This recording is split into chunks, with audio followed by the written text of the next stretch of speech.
Christian or Not is a production of Revive Studios. There are moments in history where you can point to them and you can say, this day, this moment right here, it changed everything forever. And everything that comes after that are not the same moments. Pearl Harbor forever changed history because it was the moment America fully committed to entering World War II. Or for anybody alive more recently, a lot of them would say 9/11. These days that changed the world. A day that used to be more popular that is not remembered as much anymore is in the year 800 AD, Christmas Day. And the reason that day was so important is it was the day that a king, uh, not just a king, but an emperor is given a crown by the Pope, reestablishing it. Used to be back in the ancient days, the emperor and the Pope, they worked together over the Roman Empire and they were co-reigning, co-leading. But that when the Roman Empire went away, that relationship fell apart. And the power of Christianity over Europe went back and forth for a very long time. And there was a very much a real moment where it seemed like Arian Christianity would end up ruling maybe over Europe, or that Nicene Christianity would end up going off to Constantinople or Alexandria, Egypt. It would be somewhere else instead. But on that Christmas day, we see the Pope putting the crown on an emperor's head and establishing a new quote unquote Holy Roman Empire. And everyone has said that this is nothing new. It's not holy. It's not Roman, but it represents a new era where the church and the state are working together to create a Nicene Christianity, a Trinity Christianity that can represent something new. It's a turning point in Europe where Christianity starts to go on the ascension, where it had been under so much attack by so many different forces for so long. It changed and turned history, and everything that fell after it hinged on this moment. We can't go back in time to see what it would have looked like before. This moment happened when the Pope put the crown on King Charlemagne's head, making him the emperor. And for the next millennia plus, every Christian that lived would have to deal with the question of what is it like to have a Christian king?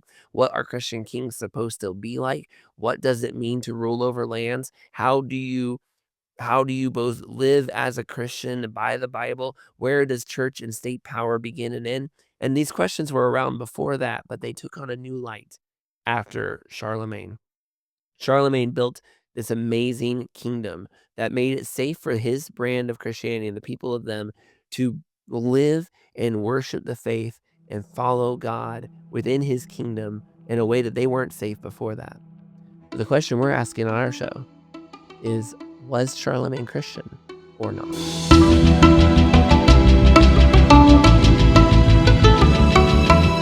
Hi, my name is Mark. My name is Troy. About to take a sip. Sorry, caught you off guard. You just did the whole intro monologue and then was Got a little thirsty after that. got My a little goodness. thirsty. And this is Christian or Not, and this is a show where we do this little intro every time because we want to be really clear about this. We talk about people from history. We talk about we've talked about Newton. We've talked about Rockefeller, John D. Rockefeller. We talked about Francis Drake extensively, and we talk about them. We go through their lives and we try to answer this question: were they Christian or not? Well, Mark and Troy, are you trying to judge people then? No, that's not up to us. We can't see their hearts. Only God can judge people. But we do believe that we can see the fruits of what people are doing, and that's kind of what this show is, talking about these people, saying like, okay, if they were Christians or not, how did they live that out? What was their theology? If there's anything known, what do we see in the things that they do? And then we talk about it. We try to give our own opinion. And then we also would love to hear your opinion as well. And we're going to do some comment episodes, hopefully, to just learn from these people in history to see like, okay, if they were Christians, what are things that were very different in the era that they lived in, and what can we learn from them? And yeah, so that's us. That's the show. Yeah, I feel like every podcast we Revive Studios and every show we've launched, what I thought we were launching and what we actually became ended up being different things. So, for example, we started Revive Thoughts, where we take sermons from the past and bring them back to life. And I described it to everybody as it's a sermon podcast where we're taking these old sermons, but we also gave the backstories of the preachers. So I thought so you could appreciate the sermon better. What we actually ended up creating was a church history podcast where we tell these amazing stories and then we let you listen to the sermon. And the church history was the part that like everyone focused on. The sermons are still great too, but it just was like the what we started with and what we actually created was different. When we created the podcast Martyrs and Missionaries, well, again, we thought we were doing was creating this amazing history story of all these martyrs and missionaries to, just help you understand how great and amazing the church is. And we did that, but we also accidentally created a really encouraging podcast. I mean, it wasn't accidentally. We hoped it would be encouraging, but we've heard from so many people who are on the field overseas, especially, and from others too, who are in ministry. And it ended up being that we created that, like, but Elise was the one who created it, a show that is like it's just a cup of warm, tea for these people struggling in ministry and overseas life. It ended up being an encouragement to everyone today. And then Elise had the idea for this show, and her original idea was like, we need to, figure out which or the way she envisioned it was like philosophers, like which philosophers were actually Christians or not. This turned into, well, which people were Christian or not. And I thought this would be like just a great history cataloging podcast where we look through all these different people. And then, when people are talking about them, you can say, hey, Christian or not, did an episode on that to talk about whether they were a Christian or not. That would be just in my mind, it would be this great, useful resource for everybody. And as we've done this now, we're on episode 4 and working through these scripts and stuff, I was like, "No, this is actually very much an episode." I was thinking of this as a history show, but it's very much a theology show. We are digging into the lives of these people and asking, "What does it look like to be a Christian? And what would I expect to find in the fruit and lives of people who are claiming to be Christ, despite the fact that their context is very different than mine? What should I be Claiming to be finding?" Christian, just Yeah, really claiming to be quick. Christian, That's claiming to a be Christ here. In my headphones, I said in my head, I was thinking Christ followers and Christian, and I took off followers and the Ishtian and got left with claiming yeah. to be Christ. That's another podcast that we were bouncing around like, and we're now doing Christian or not, and maybe we're ever gonna do like a one-off episode like Antichrist or not. Antichrist or not, We'll see. hopefully we won't be here for and he was the Antichrist. That could be a really bad day. I don't know. Or we could be like, hey, we called it. You heard it on Antichrist or not first. Should have listened to us before you got those marks, guys. Oh my gosh. Well, anyway. we may have to cut this part from the episode. We may not. We'll see. It's a keeper. All right, Charlemagne, aka Charles the Great. Yeah. Help me out. Is Lemaine mean the Great? Yes, so it does. So his name is Charlemagne, as you say in English, and you sort of make it one thing, Charlemagne. But it is actually in French you would say Charlemagne, and Lemagne means the great. So I said Charles sort of gets croissant Lemagne. Everyone would know I said this is a great croissant. No, that would mean the great croissant, or croissant the great, like. So if I said Lemagne croissant, it's the not great croissant. There's different types of great. Like we have like great as in a title, which is this one, and like this is a great croissant, like c'est magnifique. Like it's like it's magnificent. Like somewhere, and my French isn't that great, so I know. Well, golly, I'm sure nobody's thinking right now, Mark, your French is the problem on this episode. I assure you that's not what they're thinking. But I just wanted to clarify it because I when I see things like because for example, the great here is in English a title, but I can also say that's a great croissant, and you would exactly know what I mean. So in my mind, I'm like, okay, I don't think I can use Lemaine as so helpful to me. He's born to a very famous family. His grandfather is Charles, quote, the Hammer, and That's his grandfather, actually. yeah, Correct did I there. say grandfather? You said father because his father Why am I had stumbling on my best words names, right now? the best names of all. So I do apologize. That's my second stumble here. We'll see where we go from here. But Charles the Hammer is grandfather. And I thought that's what I said. Amazing. What a nickname. You want that one, right? That's the one. That's Uh, solid nickname. and he did earn it. He earned it. He united these different Frankish tribes kind of under one banner and ended a civil war. And after he did that, he then had to stop the Muslim invasion at the Battle of Tours in 732. He succeeds. Look, history is written in different ways. The Muslims kind of write this history as like, it was a small skirmish. It wasn't important. They had what they wanted in Spain and Portugal. This was no big deal to them. In French history, not so much. It's basically like this was do or die, and the Europe's Yep. entire history was on the line. It is amazing to me if you've never done a lot of research on this, as we've done more research just through years of this kind of podcasting and stuff that we've done. In teaching, I never realized just how many times Europe almost became Muslim. The Battle of Tours happened. There was this time in like the 1600s when a bunch of Polish knights stopped a Muslim army. It was going on during the Reformation. The Catholic Church was holding them off at Vienna. I mean, it is actually kind of fascinating. Like not fascinating, it's kind of scary, really, like how close the call to prayer came to being like a common state throughout Europe, and how we can't even like fathom how different history would be Yeah. if those had been successful. No, absolutely. And it's almost painful to see how it is changing right now, how Europe is not the Christian kingdom anymore that Charlemagne imagined. Like, yeah, actually, just coming back on his name, I just had a thought about it because I think like we have these names like Charlemagne in English, Charles the Great, Karel de Grote in Dutch, which also means just the great. Like it's all the same. But he would actually have a Latin name, and someone's gonna correct me if I do this wrong, but I think it was something like um, Carolus Magnus Rex. So that was like his full name, because of course you don't get born Charles the Great. Like you have Sure. to earn that. Like you can't just be born and be like, oh, the Great. I do feel they gave names at birth, but those were usually like very like offensive, descriptive names.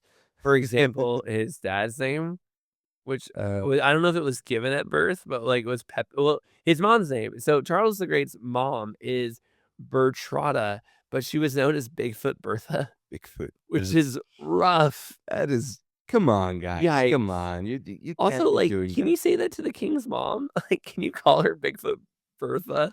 It must have been the king, but that's even worse. Like the only guy that can give the queen a nickname must be the king. But if it's the king calling his wife Bigfoot, Bigfoot Bertha. that's even worse. Tell Bigfoot to come in here. I mean, that's rough, man. Yeah. Unless we think this was a descendant from the line of Big Feet, like, of the Bigfoot phenomena.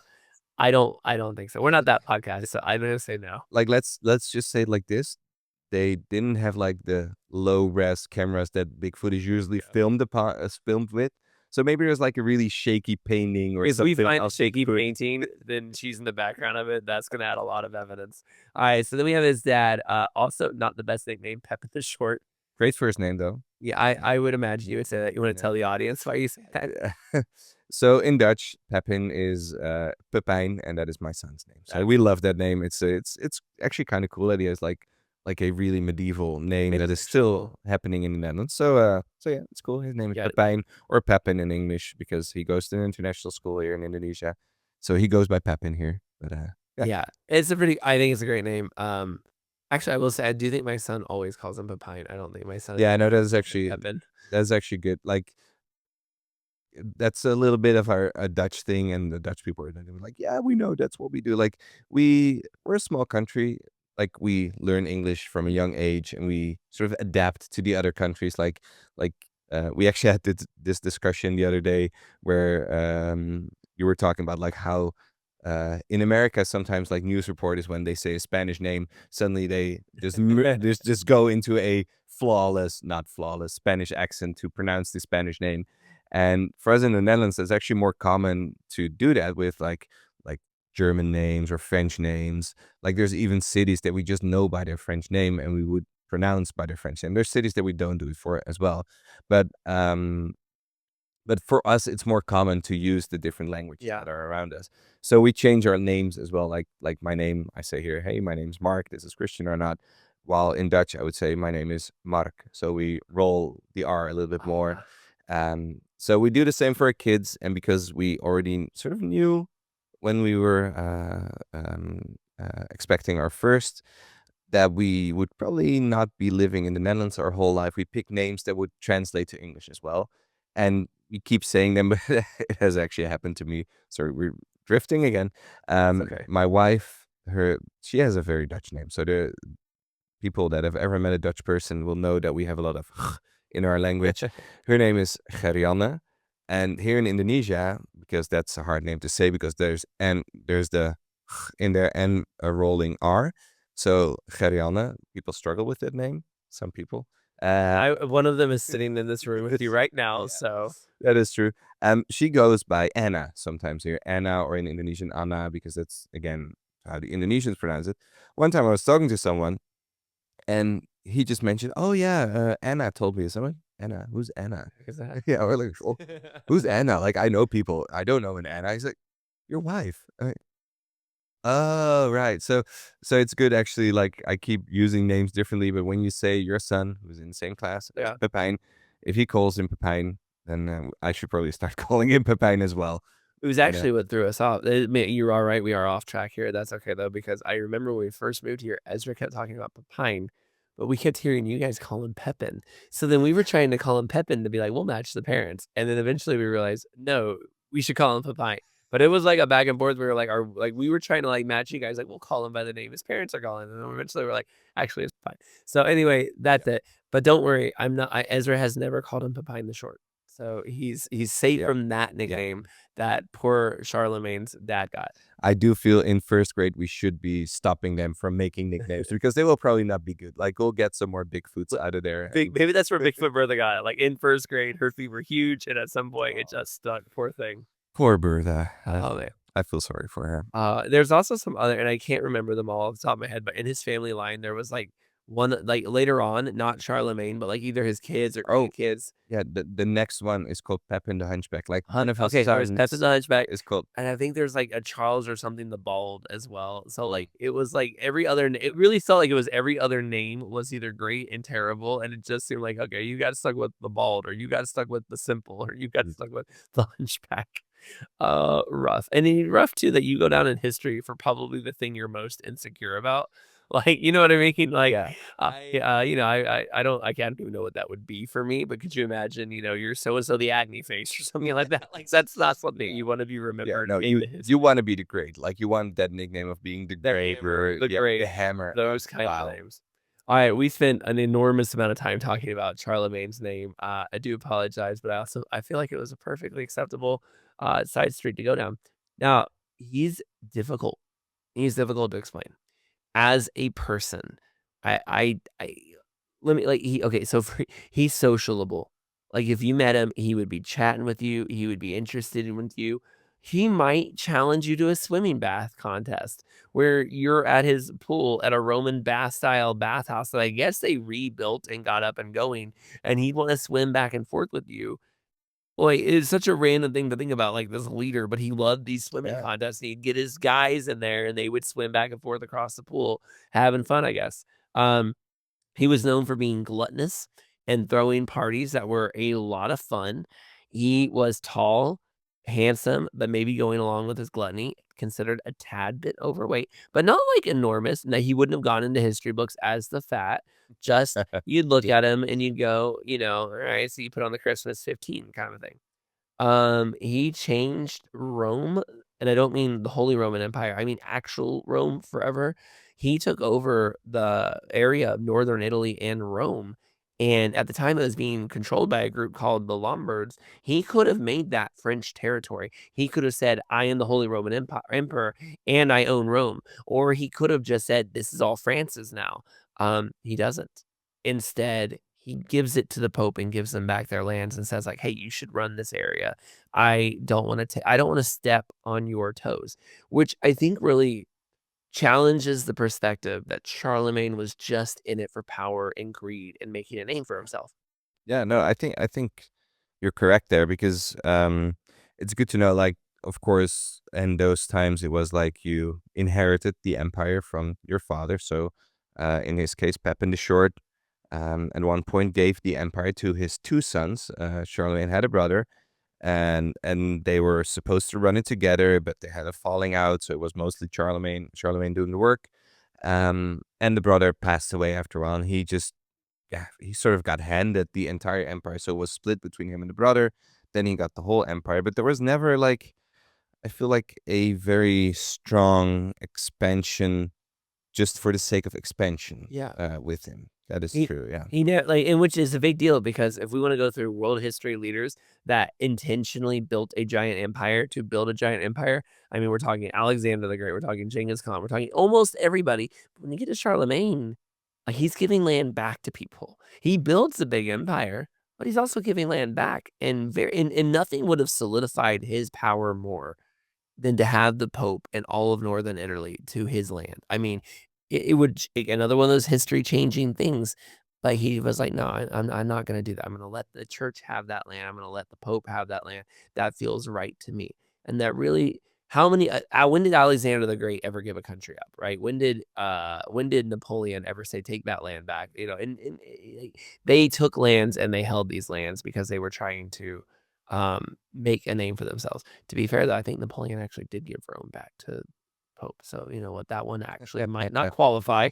But the rest of them, okay. He may feature in a future episode. He would be an interesting Christian or not. All right, so let's do this. Okay, countries he would fight to carve out of his empire. Saxons, the English kind of group that will eventually go over there. Spain, the actual Britons. The Huns, whom it seems like they were in Europe and had been there for hundreds of years, he completely eradicates them out of Europe. There will be no Huns after he's done with them.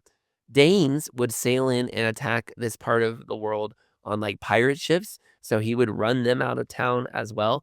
I did note that they seem to be pirates. It didn't say Vikings. But I would imagine this would also be the era. Are we getting close to the Vikings? Did they come around too? So I would I imagine think he's so. Yeah. getting into some tiffs with those guys on some level as well.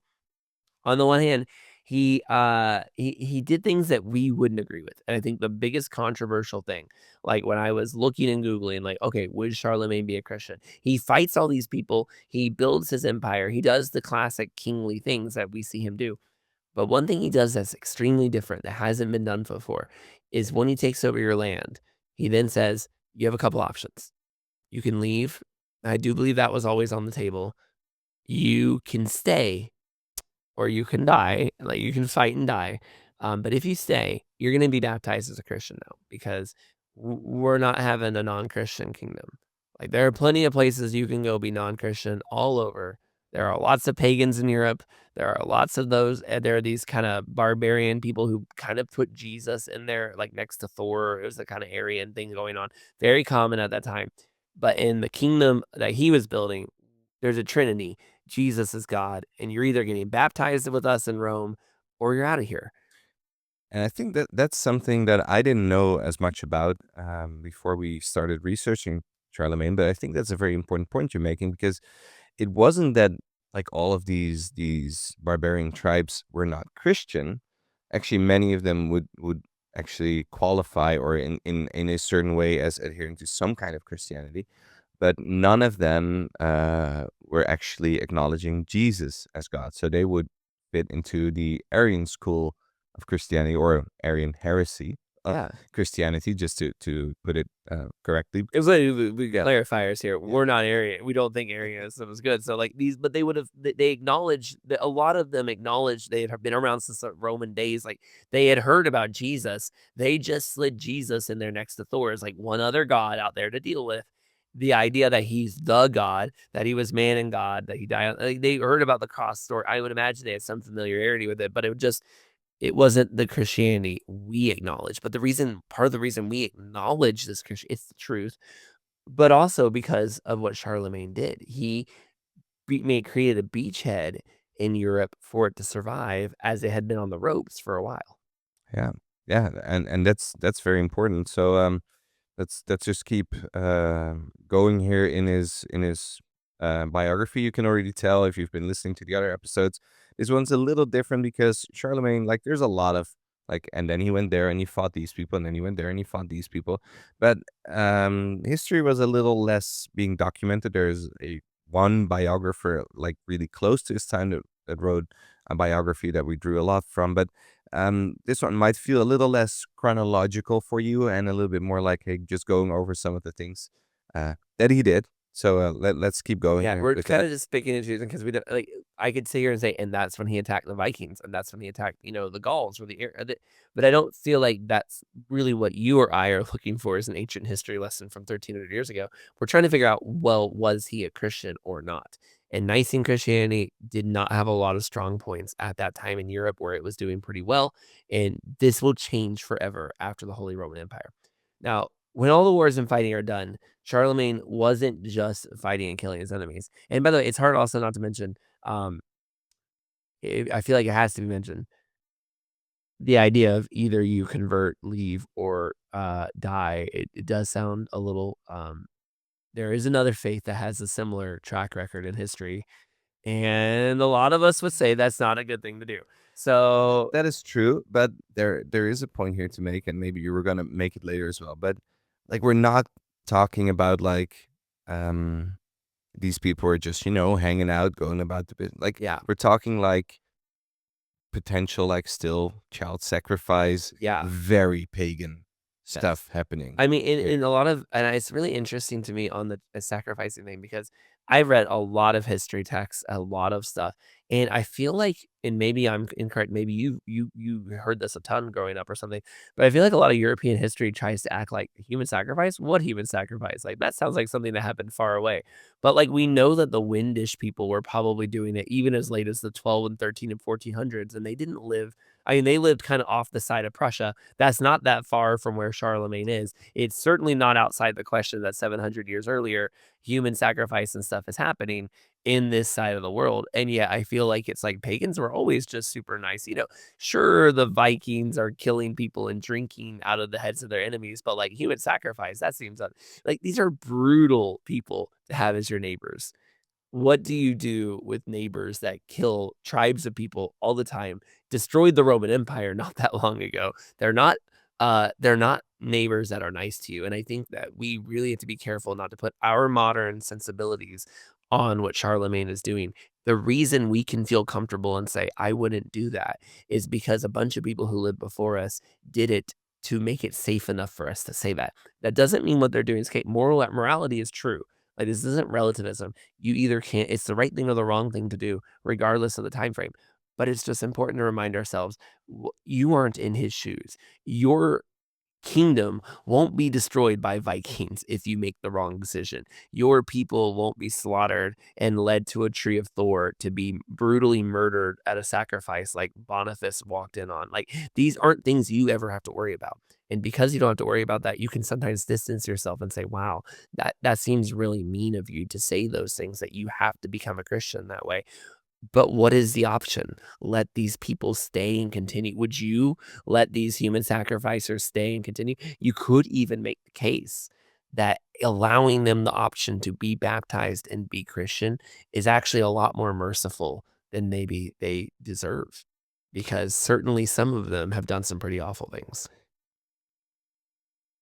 Yeah. Just flipping the Yeah, script on you. no, that's good stuff, and that's what you can expect here from Christian or not, because yeah, we try to be as honest as we can, and we just give our thoughts, and we'd love to hear your thoughts in the comments as well. So just shoot us a comment, Yeah.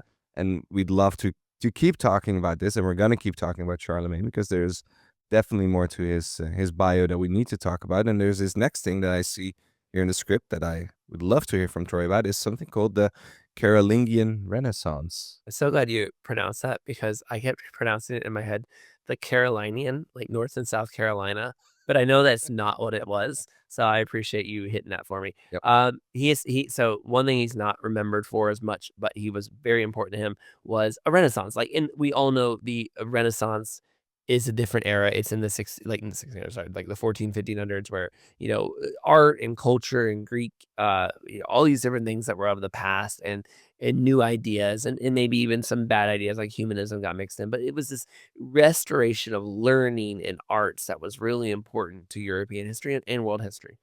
Well, as time has gone on, we've kind of historians and people have kind of identified a couple other similar moments where people suddenly got really interested in these kinds of things, and this is one of them.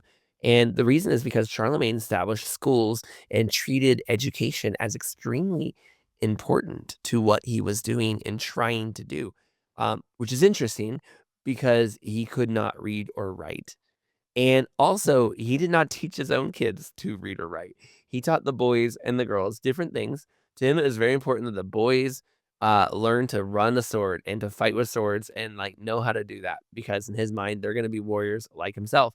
And the girls, they needed to learn to sew because they're going to be girls, as the way he saw it. And he didn't want his children being idle, so they had to learn.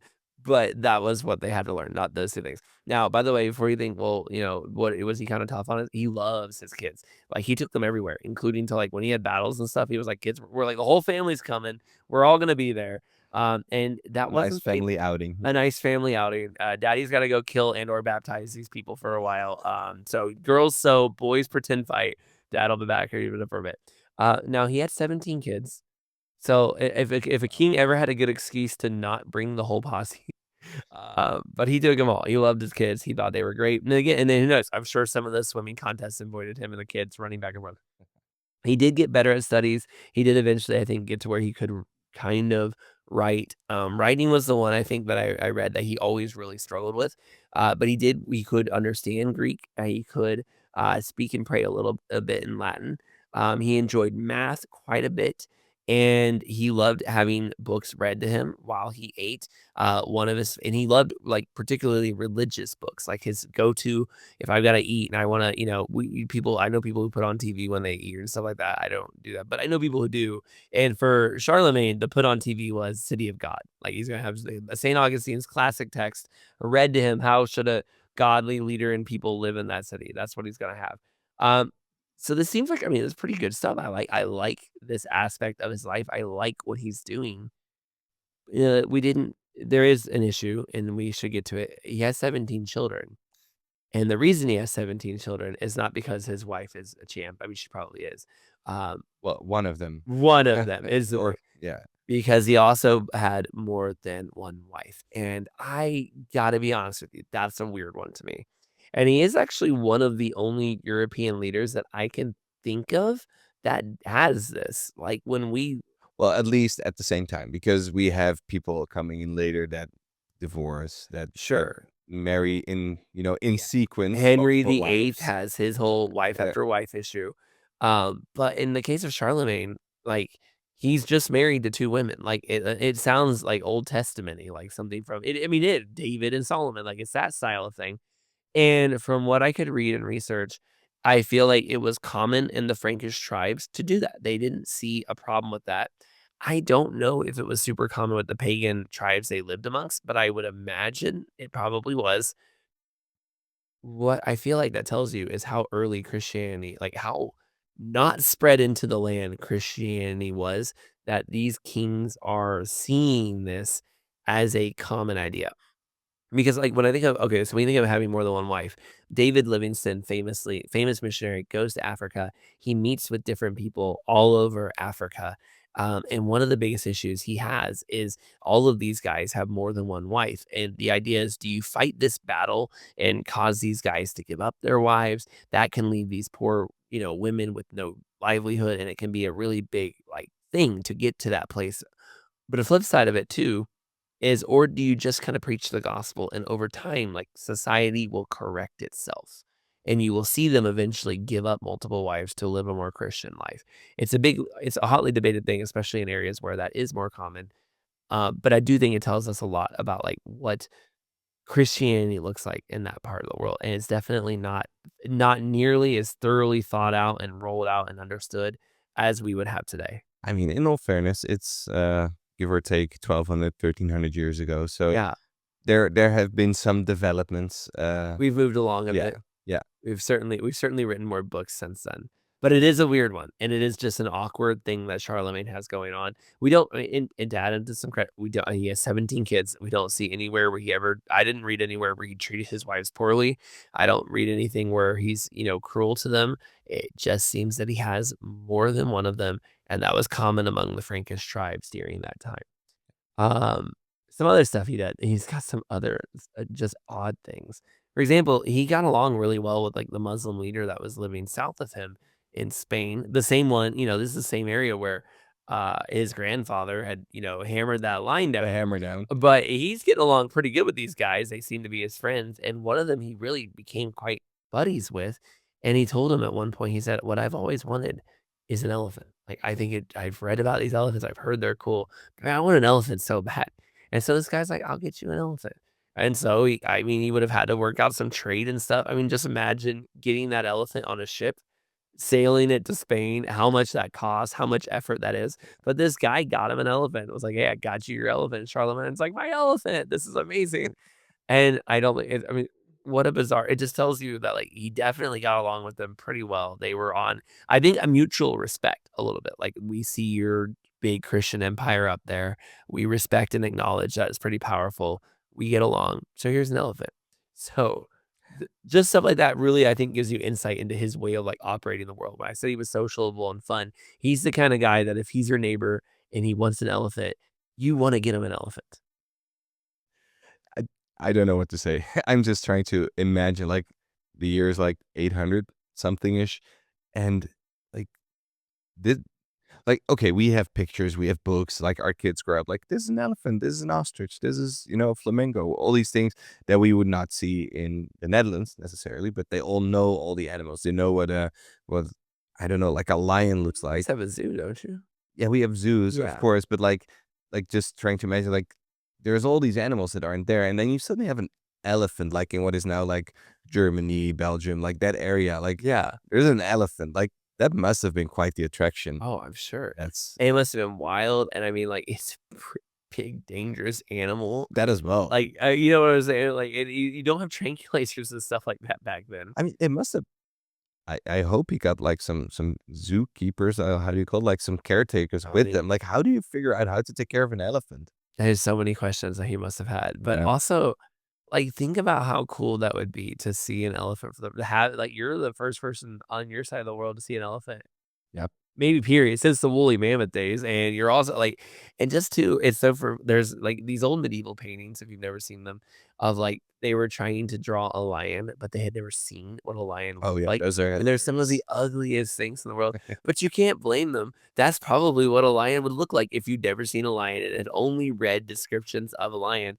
That's what you're going with, so imagine, like, what they're trying to figure out what an elephant looks like, and then they finally see one, and it's huge. I mean, like, they remember, back then, they don't have skyscrapers, cars, and all the things we have. Like, this animal is huge, wandering around, like, the area of France. Like, that's just a fascinating thing. that is really cool. And it also kinda shows you, okay, look, like, Charlemagne is baptizing these, pagan barbarian groups into his land.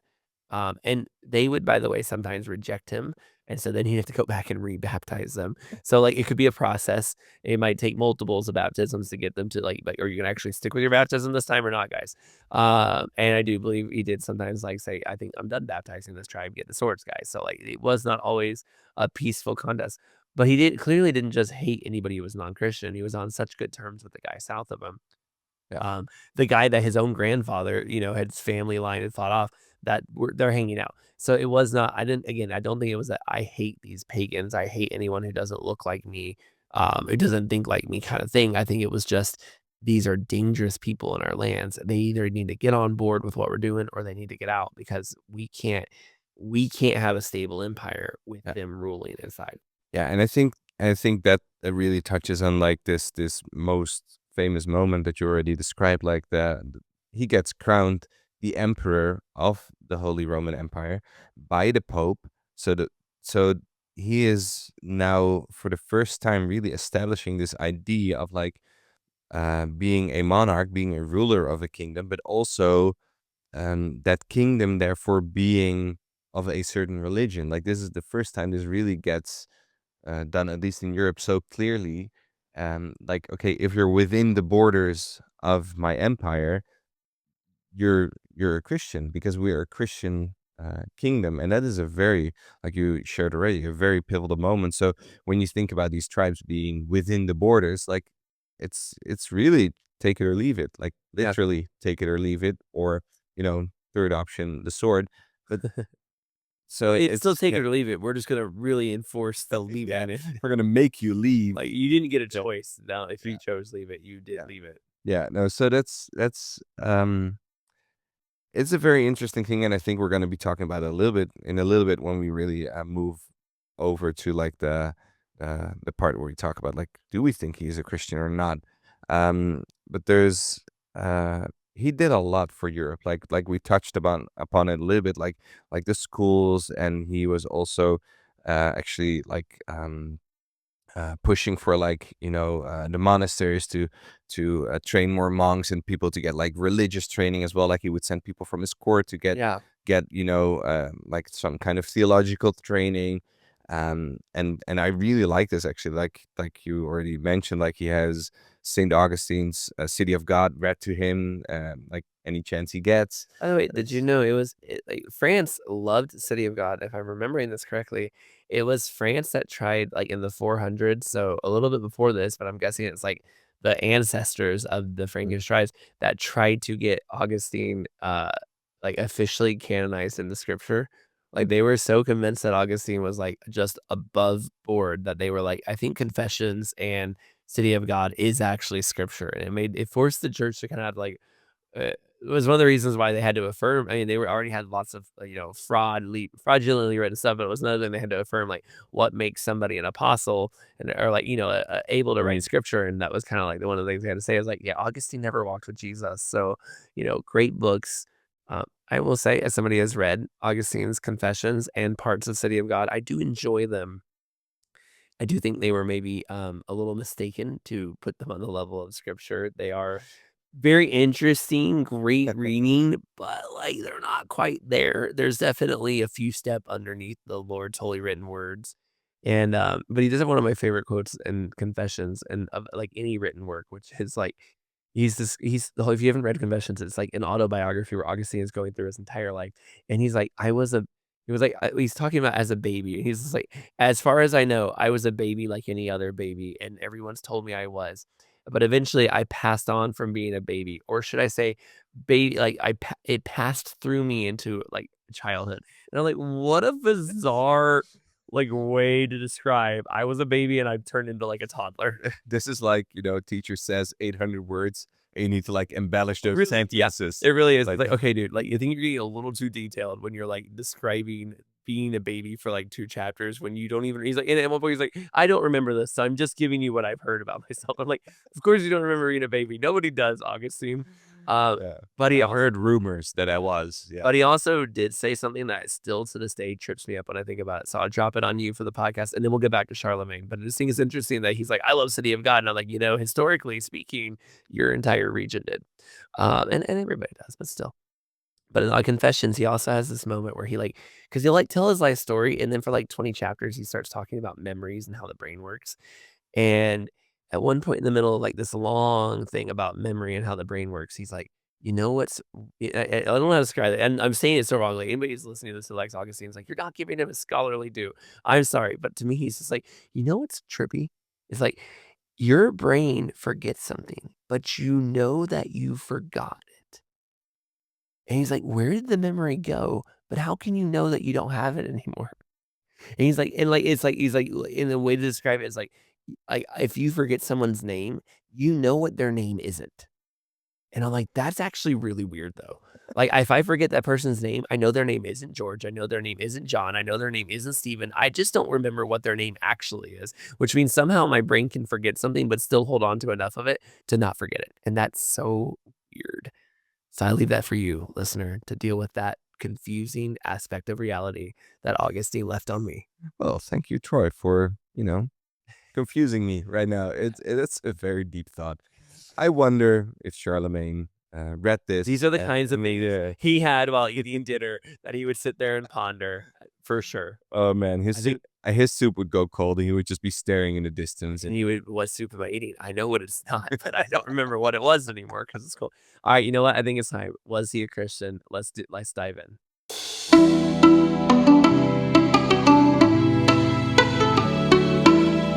so you've heard it, a bit of a biography, some tidbits, some facts about Charlemagne's life, and now, yeah, was he a Christian or not? And I feel like we end up in this place a lot where you're like, for his day, for his age. And we don't always want to give that as sort of like a like latitude, Disclaimer. like a disclaimer. For his age, everyone was a Christian. For the knowledge they had, everyone really qualified.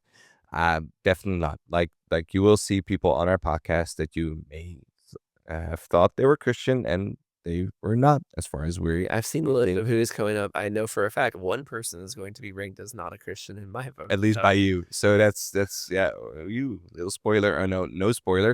Actually, a teaser for you if you want to listen in the future.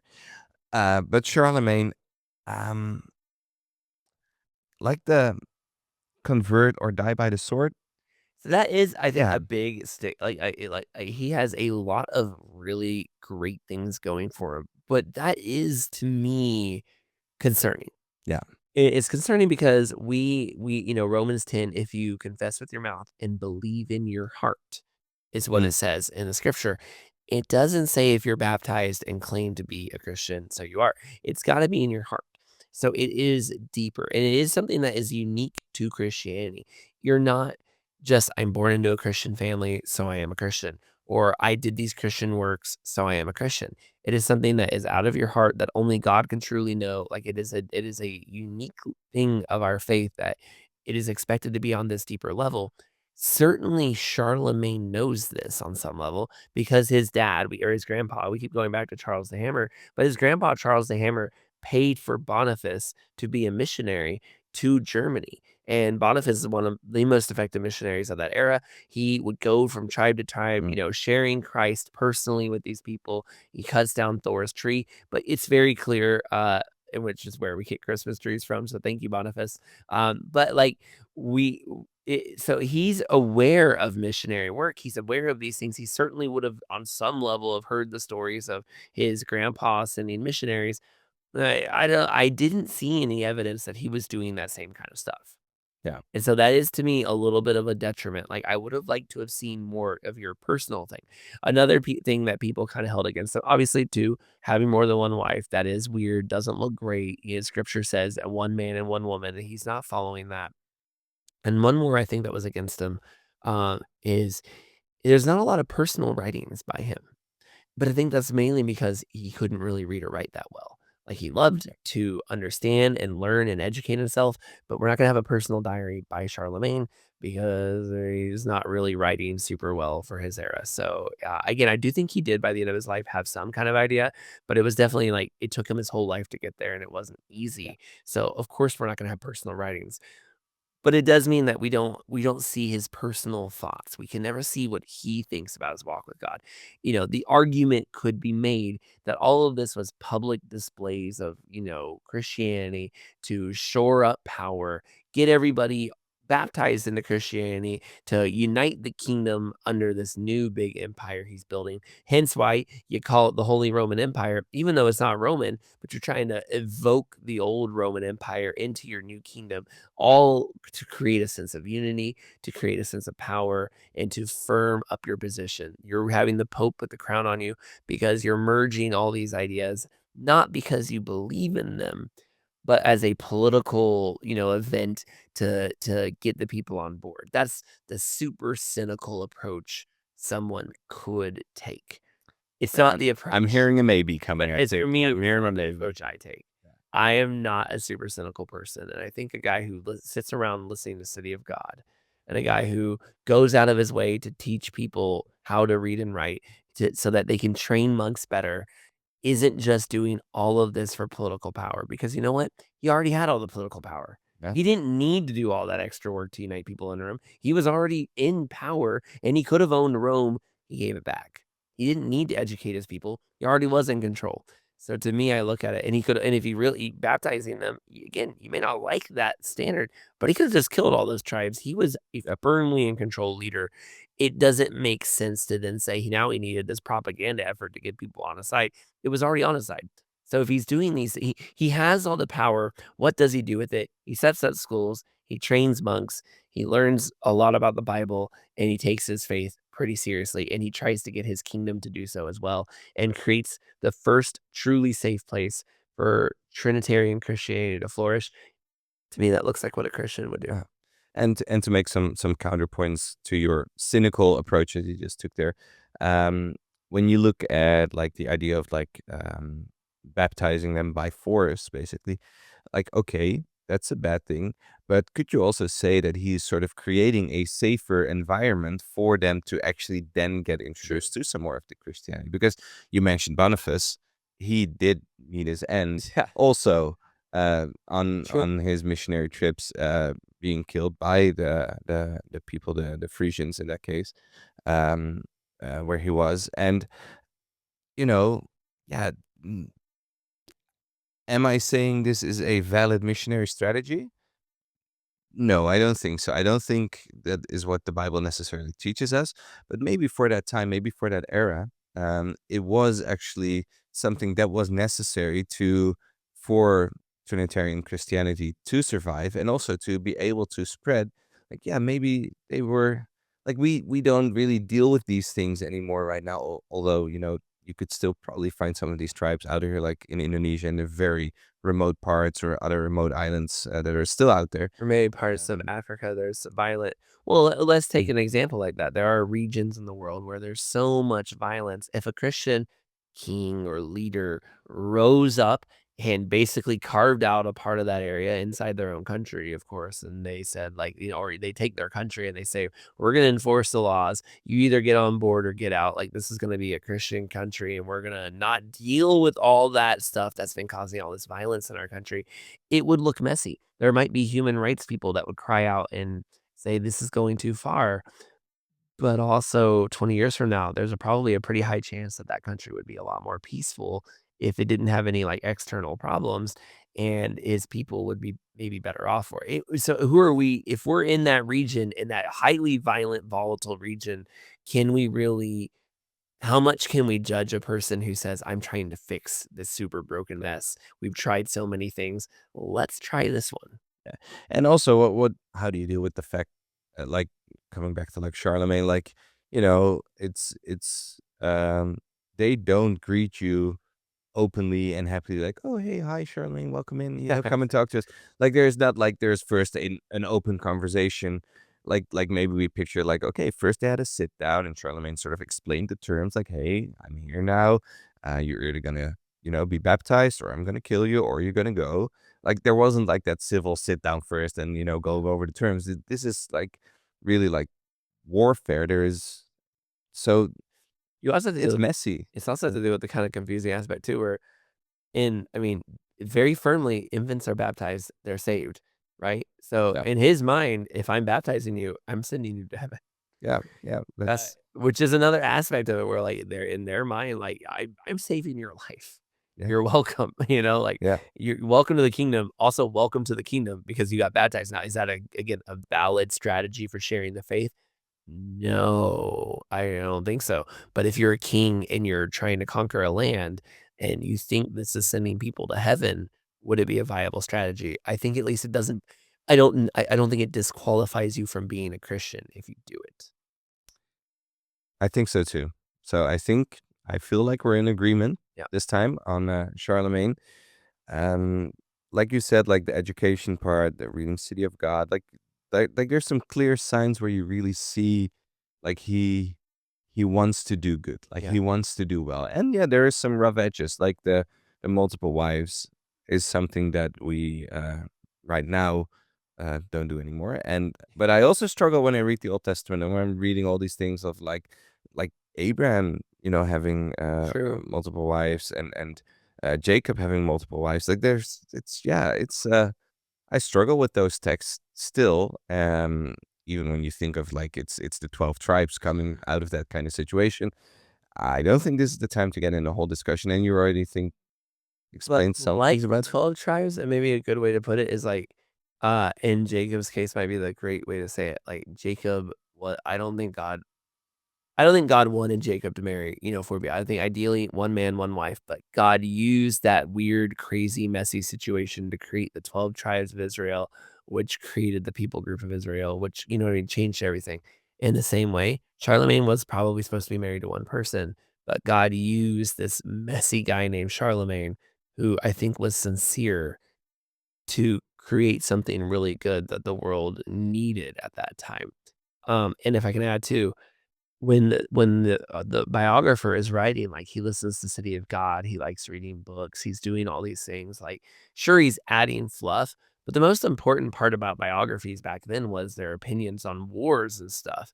So you wouldn't this isn't the kind of fluff I feel like you'd be adding unless there was a reason to add it. I think the reason to add it is because it was real.